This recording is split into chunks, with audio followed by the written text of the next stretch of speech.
Residents of Cliquez neighborhood in Douala are reeling from a devastating fire that took the life of Thomas Tafak, a respected refrigeration and air conditioning technician. The incident happened on Tuesday, February 18, 2025, when a blaze broke out in his workshop located on the ground floor of a building. I am his neighbor, so from the other side of the road we heard a loud noise, and as a technician I noticed it was an electrical shock. Eyewitnesses describe the fire as intense, spreading rapidly and leaving little chance for Tafak to escape. Shocked by the sudden tragedy, neighbors and passers-by tried to intervene before emergency responders arrived. I got here when the fire had already gone far, so we had no choice than to break in through the walls, as you can see. Firefighters supported by law enforcement officers managed to bring the flames under control, but it was too late to save the victim. His remains have been handed over to his grieving family. When I was told that his workshop went down to ashes, I had no idea he was inside. I got here before I was told my brother was gone. He leaves behind a huge load for me to handle. He was a good man. Thomas Tafak was known and appreciated in his community, making his loss even more painful for those who knew him. Authorities have launched an investigation to determine the exact cause of the fire. In the serigraphy workshop at Cliquez in Douala, work has been paralyzed since 6 a.m. It is now past noon and t-shirts remain unembroidered due to power outages. I came early because yesterday when I was going home, there was no electricity. I decided to come in early today to work. This morning, I couldn't work until now. I'm sweating. And clients are putting pressure on me. The landlord is waiting too. We have to eat. How do we manage? Not far away, the issue resonates in this electronic shop where sales have dropped considerably. Clients refuse to buy gadgets without testing them. Imagine you leave in the morning and from morning till 5 p.m. there is no electricity. What will you sell? If someone wants to buy a fan, how do you sell it to them without testing it? Clients are skeptical. In this documentation office, generator is an alternative, yet their dangers scare many. Businesses are losing clients each passing day. It destroys equipment. Last week, the generator even caught fire. This is too much already. Something should be done. It is terrible. From Cliquez to Cliquez neighborhoods, households, businesses, and the entire community are feeling the pinch of consistent power outages. It destroys our equipment. Since morning, they've cut the electricity 4 times already. It keeps coming and going. Without immediate action from authorities, the economic and social implementations of these power outages could worsen. Residents and business owners alike are calling for sustainable solutions to restore electricity in their neighborhoods. The population turned out in their number to join the press for the presentation of the Urine okok lady this February 18 at the Central Police Station number 4, Ekunu neighborhood, to feed their eyes. It was last February 10 that the police were informed Vogada is in fury. The population destroyed a roadside food joint after the act. The wife, like husband, disappeared. A beautiful Valentine's Day planned outing with a young girl February 14 led to the arrest of husband. We continued with him until we finally discovered that the lady, Madame Bella, ran away from Yaoundé and was hiding somewhere in Vergue, one of the subdivisions in the south. That's where she was finally caught. And brought to Yaoundé. She said it was a way to manifest the anger against her husband, who does not ration at home. Elle a voulu faire croire aussi qu'elle le faisait pour amener le mari à rationner. So they asked to bring him to this responsibility. We are confronted with the question of food poisoning and witchcraft practices perpetrated by one Madame Bala Christelle. Police fear her acts can be more than what she is saying. From her food joint, she can feed her family. nous arrivons à la conclusion que... Arrived at the conclusion that she's part of those who think to increase their capital, they need to use all the means, even witchcraft, without thinking of the danger on the population. A well-orchestrated plan, they hold strong. Ce qu'elle ne veut pas nous dire, c'est qui a suscité le plan. The case will be forwarded to the State Council for prosecution. Another opportunity for the police corps to reiterate their readiness and willingness to ensure the safety and security of the population with their help. In Mpandjan, a village in Betua rich in agricultural potentials, farmers are battling against time and infrastructure to save their crops. For years, farmers here have suffered losses as their bananas, plantains and other goods rot before reaching buyers. Faced with the challenge of marketing their produce due to impassable roads, they have decided to act.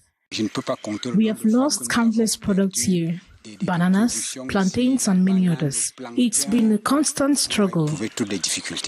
Determined to change their fate, the villagers have come together, forming a development committee to carve a passage through the dense terrain. This self-driven initiative has already made progress, but much remains to be done. When the president took office, he urged us to roll up our sleeves. Now plantains are everywhere, but they are getting bad. The farmers are now calling on authorities in Betua to take the next step, ensuring the sustainability of their efforts. We have done our part by opening the road, but we need the grader to finish the job. We urgently call on municipal authorities to act. Mpandjan is a key agricultural hub, producing cocoa, bananas, plantains and more. With the right infrastructure, it could become an even greater economic force. The farmers have made their moves. Now they wait for the government's response. These shocks, vibrations and those baths feel like being on a rally circuit. We are on the PK 14, PK 21 stretch in the Douala 3 subdivision. The road under construction here is putting driver skills and vehicle durability to the test. We don't have visibility. We are suffering. We fall every day. If you are not strong, you will fall every day. Areas where we have to dodge require a lot of physical effort, given that the gravel is slippery. The dense dust clouds and the poor grip of tires on the gravel have already caused numerous accidents, some of them fatal. The last time an accident occurred just in front here in a car, it was a lady. There is too much dust. When a truck passes, if you're on a bike, you cannot see the obstacles in front, and that's how accidents happen. Many of us motorists die because of the gravel. Like yesterday, someone died less than a kilometer behind me. A lady had a double overturn.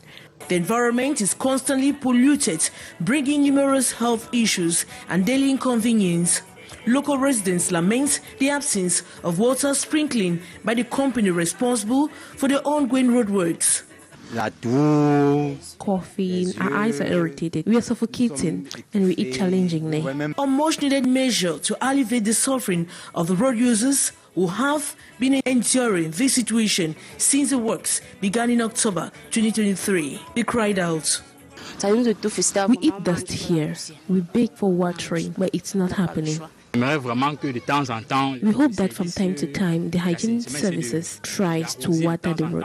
As the road work drags on, both the safety and health of the people who rely on these roads continue to be jeopardized. Urgent action is needed not only to accelerate the completion of the project, but also to implement interim measures like dust control to alleviate the ongoing distress. The situation on PK 14, PK 21 cannot continue to be ignored. Inhabitants are begging for help.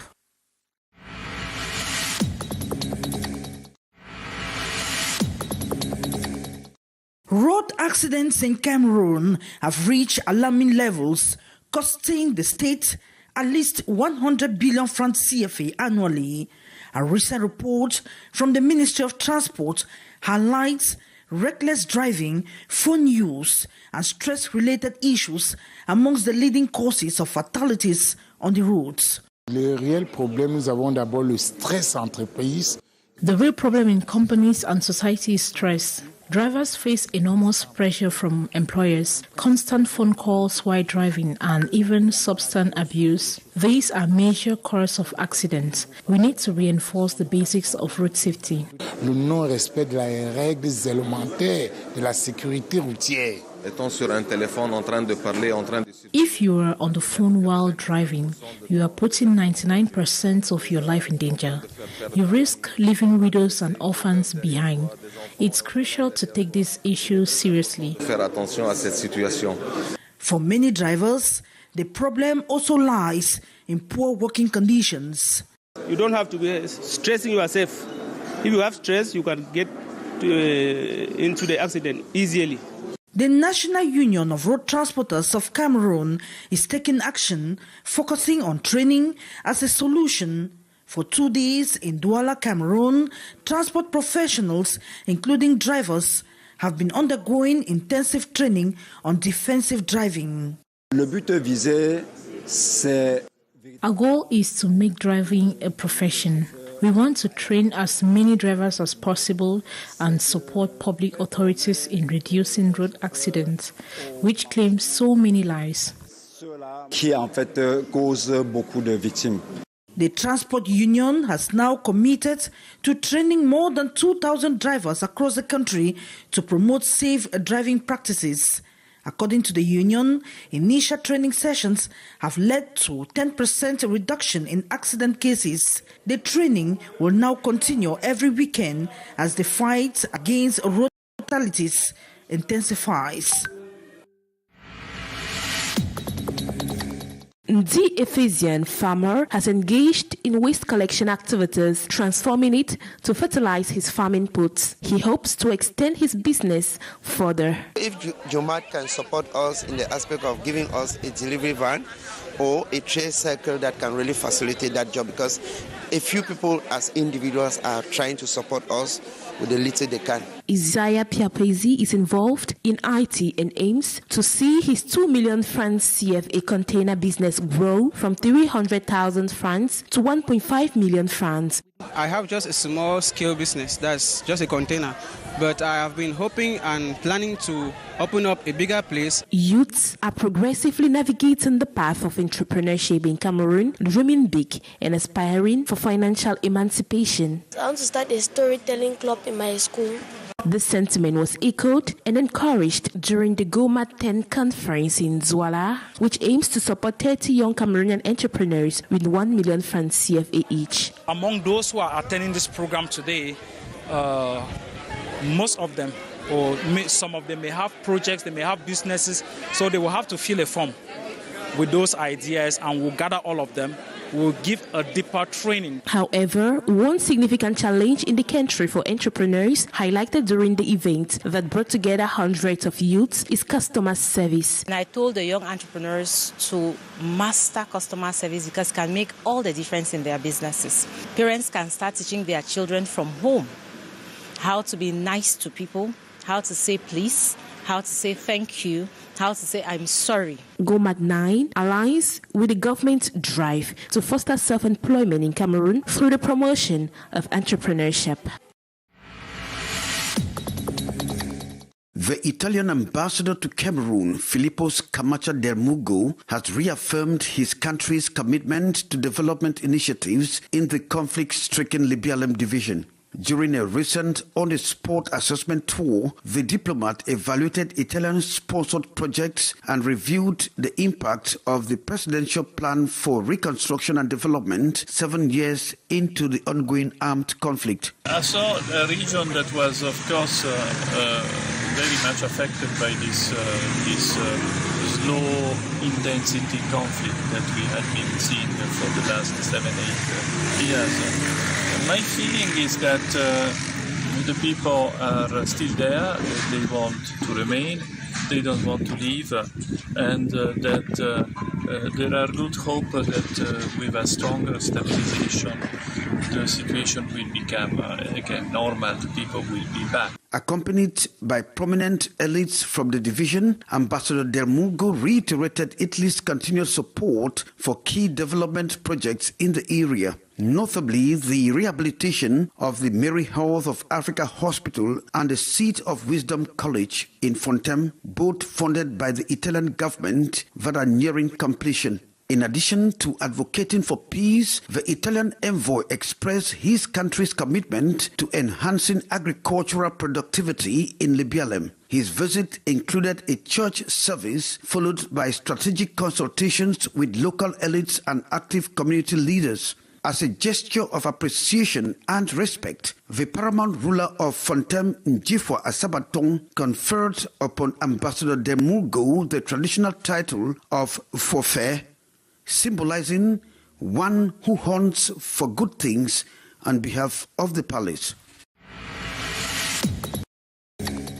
The dates for the 2024 Cameroon Ballon d'Or ceremony is finally known. Football actors of the Elite 1 and 2 championships, as well as the Female Guinea Super League, will converge at the Yaoundé Conference Center on February 28 to celebrate those who distinguished themselves during the 2023-2024 football season. Before the media this February 18, at the conference room of the FECAFOOT headquarters in Yaoundé, members of the organizing committee announced the putting in place of a 6-man jury headed by the former head coach of the Indomitable Lions, Rigobert Sombahanak. And as major innovations for this edition, the categories to be awarded have moved from 15 to 18, with the best goal of the year, fair play team, and special prizes coming into play. The head of the FECAFOOT communication unit, Jean-Marie Kousa, and his colleague of the competition department also unveiled the voting criteria, with players to play the biggest part in the selection of the best in the different categories. The public, through the social media, will have 20% right in the voting process. The nominees in the different categories will be published by the organizing committee of the Cameroon Football Federation days before the D-Day for the voting to take place. Who will replace Emmanuel Mawop, who has gone missing in action after carrying the crown of the 2023 Ballon d'Or? Question to be answered in the upcoming 3rd edition of the Ballon d'Or ceremony under the reign of Samuel Eto'o.